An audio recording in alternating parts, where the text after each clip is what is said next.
Well, hello, my East Providence friends, and welcome back to Mrs. McCarthy's Book Club. I think you're really going to enjoy this book that we have today. And you might have already heard it, maybe in school, but sometimes books are like old friends. You just keep going back, and you get more and more, and have a great time every time you're together. And that's what a good book is like. This book is called Tar Beach by Faith Ringgold. You're going to see some beautiful art in this book, and I'm just going to tell you a little bit about the author.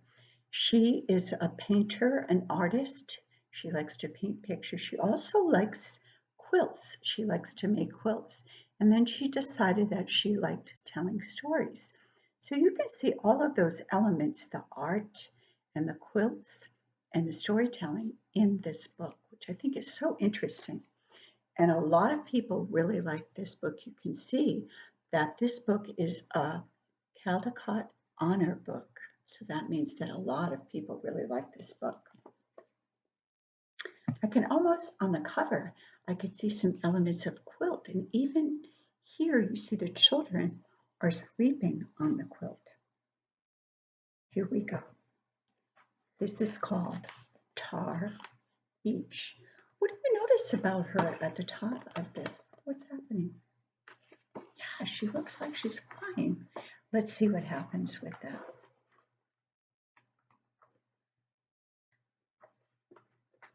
I'm going to show you the pictures and then read. So you can keep those pictures right in your mind as you're doing this. I love this. Now, do you think they're in the country or in a city setting? Oh, I heard someone say it. You're right. They're in the city. What are some of the elements that help you know that? That's right. You can see the apartment buildings and the smokestacks and the big bridge. And you notice right up here part of the story. So let's go. Keep that picture in your mind as I'm reading this. I will always remember when the stars fell down around me and lifted me up above the George Washington Bridge. She's floating and flying above that bridge. I could see our tiny rooftop with Mommy and Daddy and Mr. and Mrs. Honey, our next door neighbors, still playing cards as if nothing was going on. So there, she could see all that from above the bridge. And they're still playing cards as if nothing was going on. And I could see BB, my baby brother, lying real still on the mattress, just like I told him to. His eyes like huge floodlights tracking me through the sky. So you can see his eyes. See his eyes? When you're tracking someone, that means you're following them with your eyes. You're tracking. So I'm going to let you see the whole picture. So I'm thinking the grown-ups were having something to eat and the children were kind of resting on the quilt. If it got late, what do you think might happen? Ooh, hold that thought. I like how you're thinking.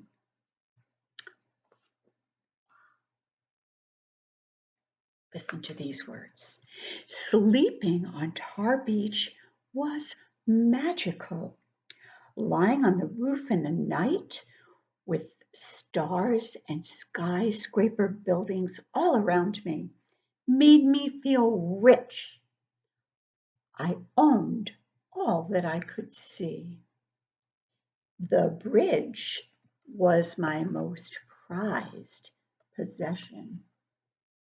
So she's thinking that she owns all those buildings and she owns that beautiful George Washington Bridge.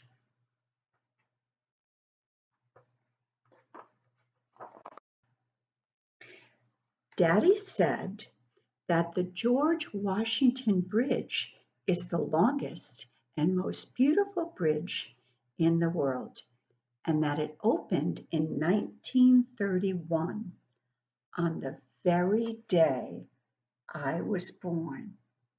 So when the bridge opened, that was her birthday. Daddy worked on that bridge hoisting cables. That means really pulling up hard. When you're hoisting something, it's not easy, but you just keep pulling. Since then, I've wanted that bridge to be mine. There's her dad. Look how high up in the sky he is working on a bridge.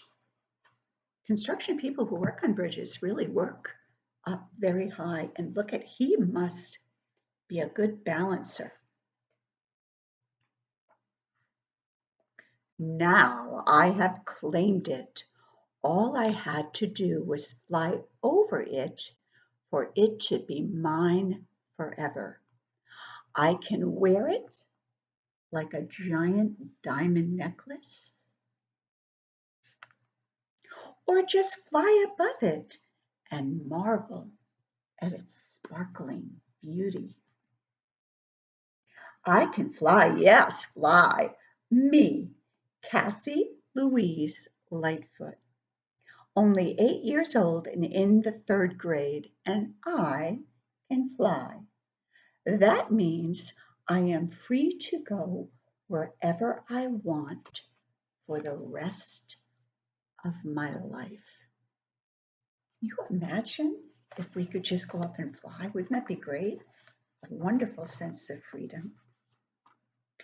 Daddy took me to see the new Union building he is working on. So now that the bridge is done, her dad's working on another one in the story.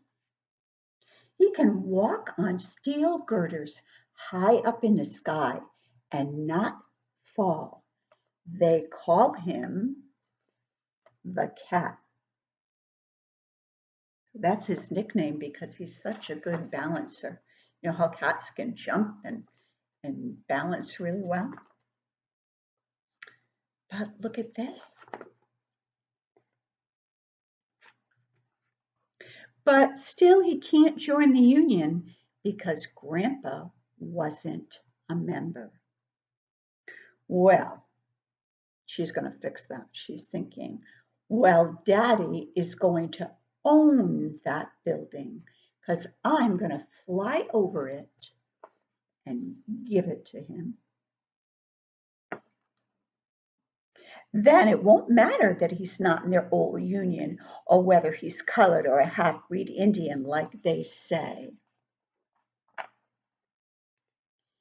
He'll be rich and won't have to stand on a 24-story high girders and look down. He can look at his building going up. And Mommy won't cry all winter when he goes to look for work and he doesn't come home.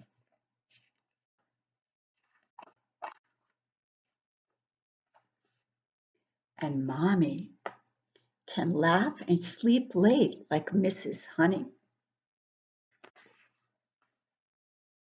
And we can have ice cream every night for dinner. Oh, what a treat.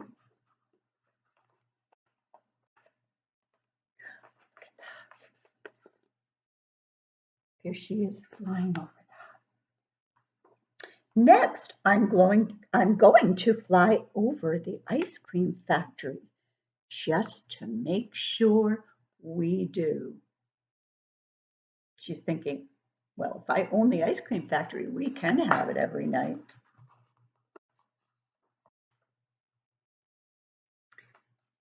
I love this.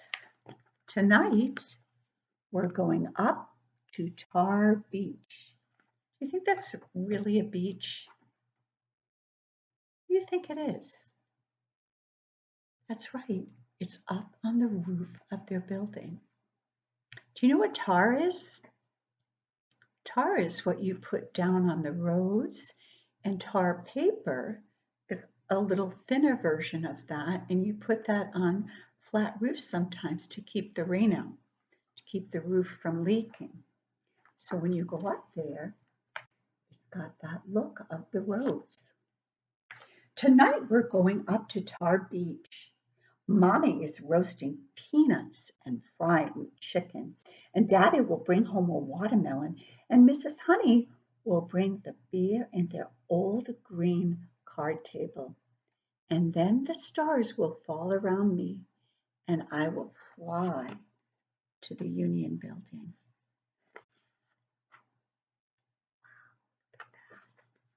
But remember, when the grown-ups are there, we really are the kids. What are they doing? That's right. They're resting and looking at the stars. But they're thinking and pretending and imagining a lot too. So when she flies, listen to what she says now. I'll take BB with me.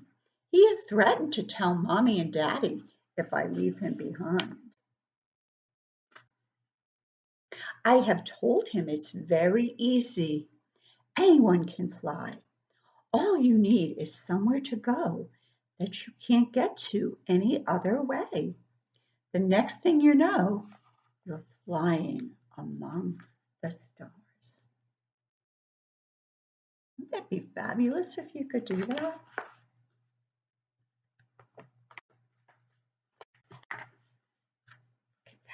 Now, there they are. Is she really flying? You know, what do you think makes her think that she's flying and she can do all those things? Oh, I like how you're thinking. I just love this book. And this is when you can see elements of all of Faith Ringgold's work. You can see the quilting around here, and you can see her art, her painting, and you just listen to her story. So I love that. And this is a beautiful photograph of the artist and the author. So when you are laying somewhere, maybe it's not a Tar Beach, but it will be laying down. Think about how much fun that would be to just float up and fly wherever you would like. And what a sense of freedom. I just love this book, and I hope you do too. And if you do, get it from the library and look at it again. Well, my friends, here we are again at the end of another beautiful story that I hope you enjoyed. So until next time, keep on enjoying the pleasures of a really good book and always try your best. I know that you do. Bye, my friends. See you soon.